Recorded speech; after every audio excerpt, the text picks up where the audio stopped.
Continuamos con la aplicación de preguntas y respuestas tipo test a la que habíamos llamado TrivialTick versión 1, y si recordáis habíamos planteado el introducir 4 etiquetas más en la interfaz, en cada una de las cuales íbamos a mostrar las posibles respuestas, las alternativas a la pregunta que hacíamos en la primera de las etiquetas. Eso lo habíamos hecho en la parte anterior del tutorial. Bueno, pues la primera aproximación, la primera idea sería decir, bueno, si utilizo este bloque de acción para obtener una fila de la tabla que cumpla unas condiciones determinadas, por ejemplo, que el número de fila sea el que he seleccionado de forma aleatoria, y de ahí obtengo la columna pregunta, muestro esa pregunta en el texto del label correspondiente. Eso es lo que habíamos hecho en el tutorial anterior, recuerdo. Pues podríamos pensar que, de la misma forma, yo podría copiar este bloque y utilizarlo para que, en este caso, pues la celda o la columna de la tabla que me trajese, en esta lectura, en este acceso, que cumpliese también con la condición de que el número de preguntas fuera el seleccionado, como digo, fuese correspondiente a la primera opción, que hemos llamado R1. Fijaos que aquí tengo la tabla y sería traerme del número que hemos seleccionado aleatoriamente, igual que antes me traje en la pregunta, pues ahora me traería la respuesta, la alternativa 1. Sin embargo, esto plantea un problema, mirad, y es que cuando obtengo el resultado, ¿cuál de los resultados es al que hago referencia? ¿Es el de la primera consulta a la tabla o es el de la segunda? Y es que aquí no hay forma de discriminarlo. En principio, recibo el resultado de la consulta que he ejecutado en último lugar. Así que este sistema no me sirve. Tendré que traerme en una sola consulta todas las columnas de la fila que me interese, no solamente la pregunta, sino las 4 alternativas, e incluso la columna en la que he colocado cuál de ellas es la correcta, traerme para la fila seleccionada, para el número elegido al azar, todos los campos correspondientes, y una vez que los tengo en el resultado, procesarlos adecuadamente para trocear esa respuesta y visualizarla en zonas diferentes de la interfaz, en las correspondientes etiquetas. Bueno, pues vamos a hacerlo.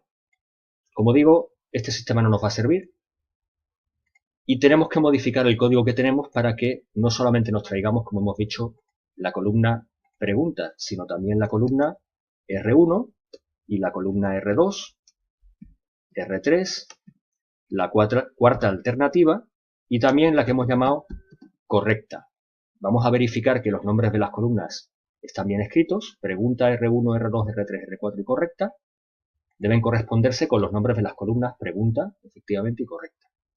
De esta forma recuperaré de la tabla las columnas pregunta R1, R2, R3, R4 y correcta de la fila que cumpla la condición de que su número sea el que hemos elegido inicialmente de forma aleatoria. Bien, si recordáis en el videotutorial anterior, este resultado venía en bruto, es decir, aparecía el nombre de la columna que habíamos seleccionado y en un salto de línea, en una segunda línea, aparecía el resultado de esa consulta.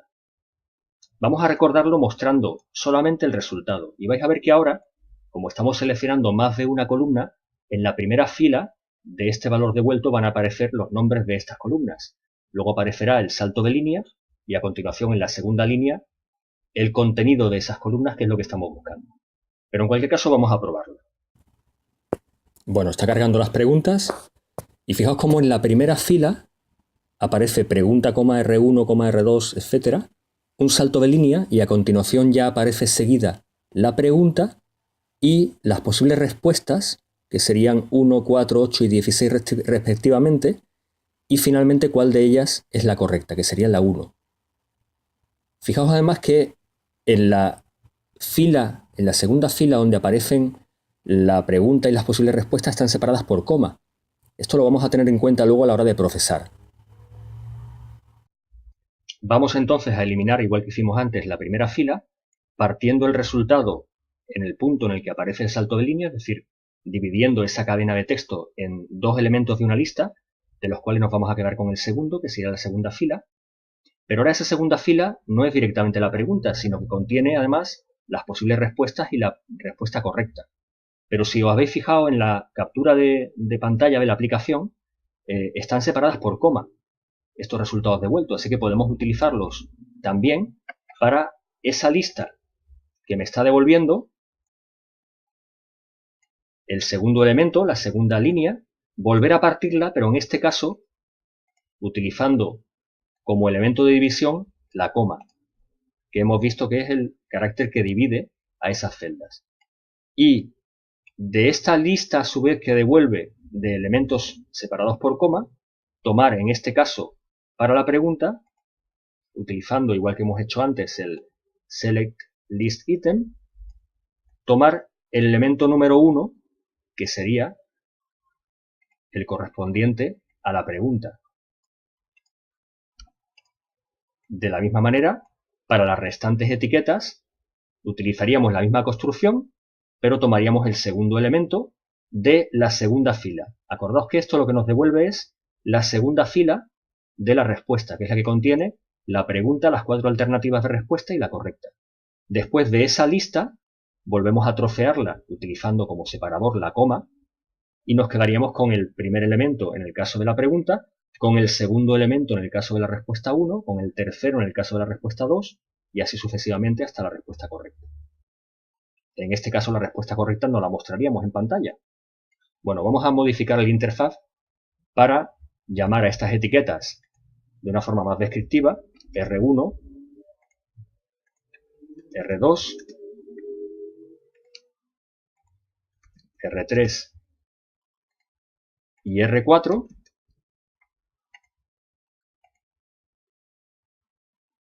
Vamos a poner igualmente en el texto de cada uno, igual que hicimos en el texto de la pregunta, cargando, para que se muestre inicialmente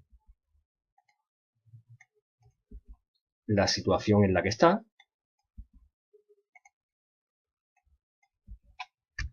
Y ahora ya desde el código vamos a asignar cada uno de los valores recuperados de la tabla.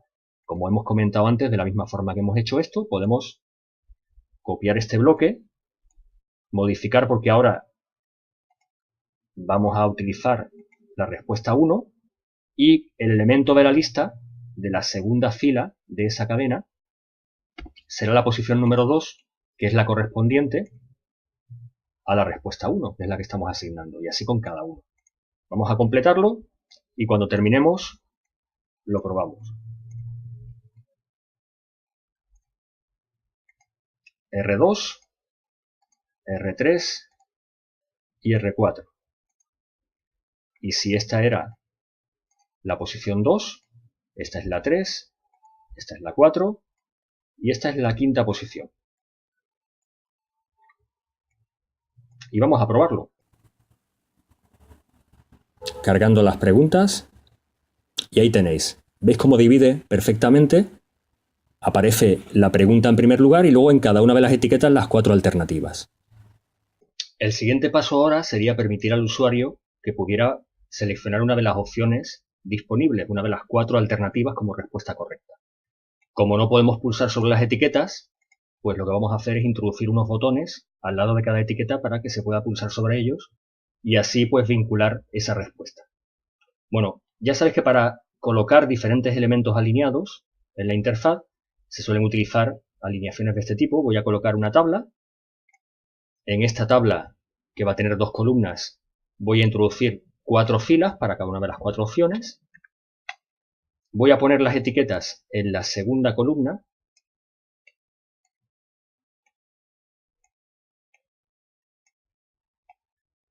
Y en la primera columna voy a poner botones, como digo, para accionar y seleccionar cada una de las respuestas.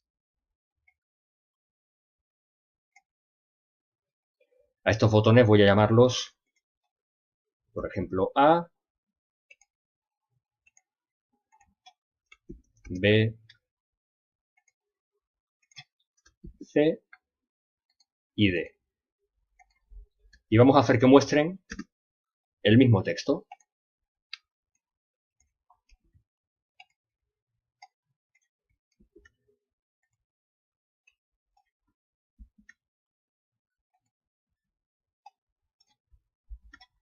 Y D.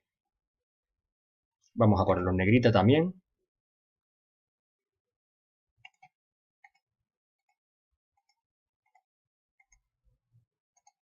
Y ahora habrá que almacenar también, habrá que recuperar de la tabla cuál es la solución para poder compararla con la pulsación de cada uno de los botones.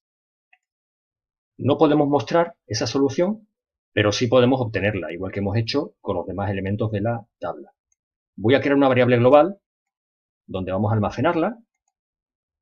Vamos a llamar a esa variable respuesta correcta. Voy a inicializarla a 0. Y ahora, cuando obtengo el resultado, voy a utilizar, mirad, voy a copiar esta parte de los bloques porque cambiando el índice al elemento número 6 me va a dar la respuesta correcta, que va en última posición, después de la cuarta alternativa. Y simplemente voy a decirle que me lo asigne a la variable global respuesta correcta. Lo vamos a hacer ahí. De esta forma se va a actualizar la variable global con el número de respuesta correcta y después podré consultarlo desde otros eventos, como por ejemplo los de pulsación de cada uno de los botones. ¿Qué voy a hacer cuando pulse el botón A? Pues voy a ver si la respuesta correcta es la correspondiente al botón A, que en este caso sería la número 1. Así que voy a utilizar un bloque if y si voy a comparar si la variable global respuesta correcta, voy a sacarla de aquí del get, es 1, la respuesta correcta es la primera y estoy pulsando por lo tanto el botón A, que es el que selecciona esa opción, luego estoy acertando, estoy respondiendo bien. Entonces vamos a hacer, por ejemplo, para indicarle al usuario que lo ha acertado, que el fondo de la pantalla se vuelva verde. El background color, vamos a ponerlo en un verde intenso. Y en caso contrario, pues vamos a ponerlo en rojo. Vamos a hacer esto para cada uno de los restantes botones. Ya sabéis que podemos copiar bloques con control C y control V y vamos actualizando. El botón B sería correcto la respuesta 2. El botón C sería la respuesta 3, la correcta. Y el botón D sería respuesta 4 correcta. ¿Y qué nos faltaría? Bueno, pues nos faltaría un botón adicional más para pasar a la siguiente pregunta, una vez respondido, aunque podríamos hacerlo de forma automática, pero bueno, vamos a dar al usuario un respiro y que decida él cuando quiere pasar a la siguiente pregunta. Así que añadimos un botón más, vamos a llamarle siguiente, que ponga el texto también siguiente. Vamos a ponerlo un poquito más grande, tamaño 16 y en negrita. Y cuando pulsemos ese botón,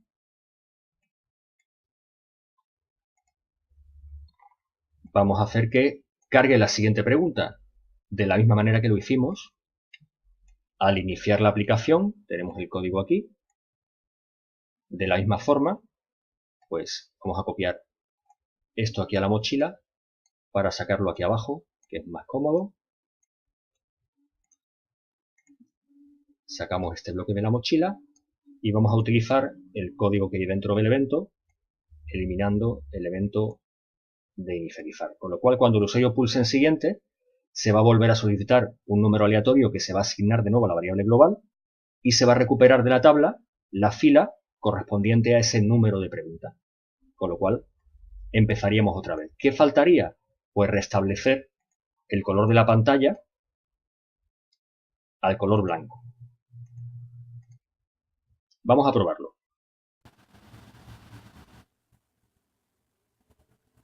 Bueno, pues ahí tenemos las preguntas, las diferentes alternativas. Si respondo incorrectamente, vamos a decir que este es el número 26, fijaos, aparece en rojo, pero una mejora que tenemos que hacer en una versión sucesiva es que yo puedo seguir probando y no debería. Puedo poner 13 ahora y acertar, cuando antes he fallado debería estar ya bloqueada la respuesta. Pero bueno, es una mejora que apuntamos ahí para hacerla más adelante. Si le damos a siguiente, carga efectivamente la siguiente pregunta, aparece en blanco, y fijaos, otro fallo que hay. Mirad que las respuestas en este caso no están bien asignadas, porque aparecen unas comillas en la respuesta A y un cierre comillas en la respuesta B. Eso es porque esa es una sola respuesta. Lo que sucede es que después de ninguno, en la tabla venía una coma. ponía ninguno, coma, son unidades distintas, con lo cual, al dividir por la coma, no ha dividido bien, ha dividido una respuesta que debía ser única.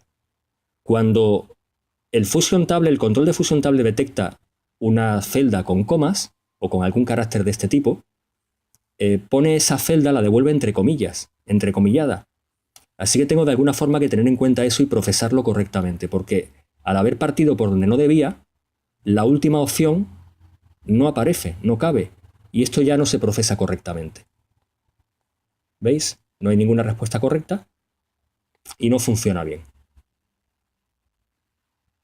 Sí carga bien las siguientes respuestas, las siguientes preguntas, y sigue funcionando, pero cuando coge alguna, como os he comentado, que tiene alguna coma dentro de la celda, es cuando no lo procesa bien.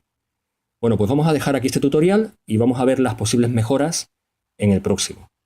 Hasta entonces nos despedimos. Hasta luego.